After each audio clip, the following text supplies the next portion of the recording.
জীবন দিয়ে তারা দেশকে পুনরায় স্বাধীন করেছে এবং স্বৈরশাসক মুক্ত করেছে। আজ বাংলাদেশের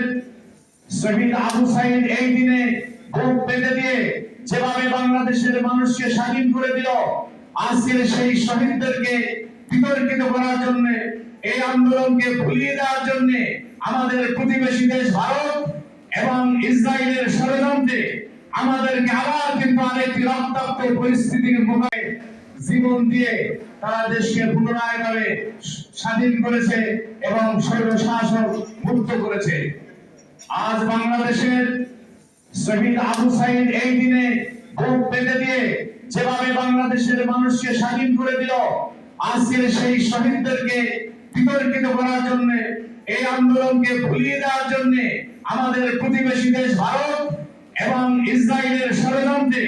আমাদেরকে আবার কিন্তু আরেকটি রক্তাক্ত পরিস্থিতির মুখে